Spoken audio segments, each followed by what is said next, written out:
सखियां, बुखारे का बादशाह, 27 मई 2026। Compiled by स्कडेवान।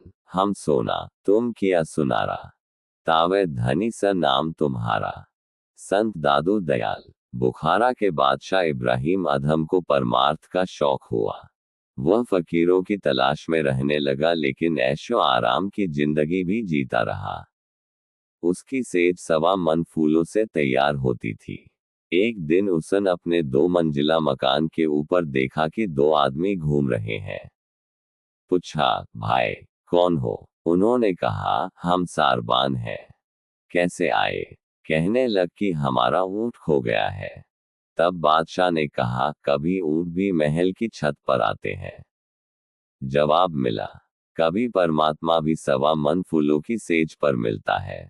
इतनी बात कहकर वे दोनों अलोप हो गए और बादशाह बेहोश हो गया। जब उसे होश आया तो उसकी सोच ने पलट खाया और वह परमात्मा की तलाश में अपने मुल्क के फकीरों के पास जाने लगा। लेकिन तसल्ली न हुई। हिंदुस्तान में आया, बहुत ढूंढा, लेकिन फिर भी तसल्ली न हुई। आखिर वह काशी जा पहुंचा। कबीर साहिब के आगे अर्ज की कि मुझे शागिर्द बना लो। कबीर साहिब ने कहा कि तू बादशाह, मैं एक गरीब जुलाहा, तेरा मेरा गुजारा कैसे होगा? अर्ज को कि बादशाह बनकर तेरे द्वार पर नहीं आया, एक गरीब भिखारी बनकर आया हूं, खुदा के लिए मुझे बख्श लो। औरतें नर्म दिल होती हैं। माता लोई ने, जो कबीर साहिब की पत्नी थी, सिफारिश की तो उसे रख लिया।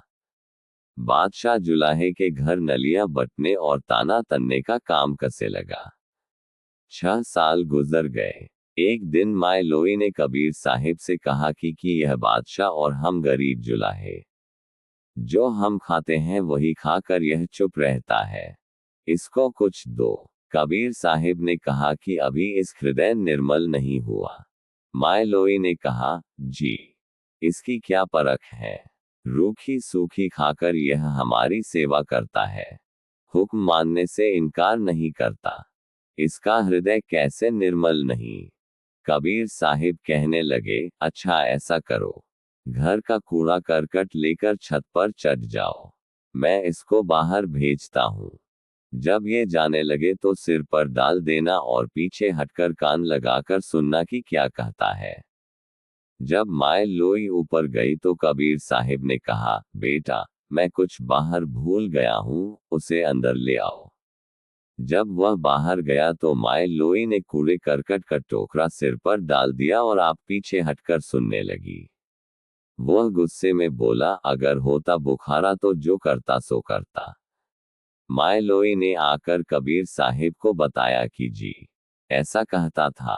कबीर साहिब ने कहा कि मैंने जो तुझसे कहा था कि अभी हृदय साफ नहीं हुआ, नाम के काबिल नहीं हुआ। 6 साल और बीत गए। एक दिन कबीर साहिब ने कहा कि अब बर्तन तैयार है। माय लोई ने कहा कि जी, मुझे तो कुछ फर्क दिखाई नहीं देता, जैसा पहले था वैसा ही अब है। कबीर साहिब के घर साधु महात्मा आते रहते थे।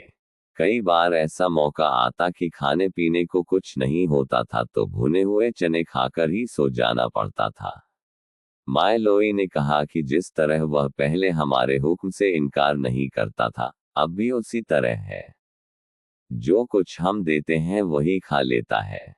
कबीर साहिब ने कहा कि अगर तू फर्क देखना चाहती है तो पहले तो घर का कूड़ा करकट ले गई थी, अब और गंदगी, बदबू वाली गली सड़ी चीजें इकट्ठी करके ले जा।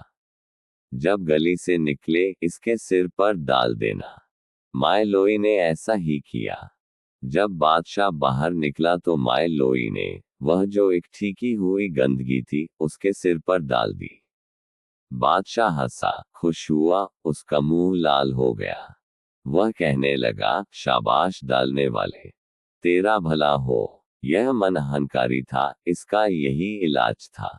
माय लोई ने आकर कबीर साहिब को बताया कि अब तो वह ऐसे कहता था। कबीर साहिब ने कहा, मैं जो कहता था कि अब कोई कसर बाकी नहीं है। कबीर साहिब जैसा संत सद्गुरु, बादशाह बुखारा जैसा शिष्य और क्या चाहिए था। जैसे ही कबीर साहिब ने उसे नाम दिया, रूह ऊपर चढ़ गई। फिर कबीर साहिब ने कहा, जा, अब जहां मर्जी जाकर बैठ जा, तेरी भक्ति पूरी हो गई। नाम बहुत बड़ी दौलत है, जिसको पाकर फकीर 7 विलायतों की बादशाही को ठोकर मार देता है। नाम की कमाई कोई मजाक नहीं। गुरु नानक साहिब ने 11 साल पत्थरों कंकरों का बिछौना किया, अमरदास जी ने 12 साल पानी ढोया। हृदय जितना पवित्र होता है उतनी ही जल्दी असर करता है। बोलो जयकारा बोल मेरे श्री गुरु महाराज जी की जय। Compiled by स्कडेवान।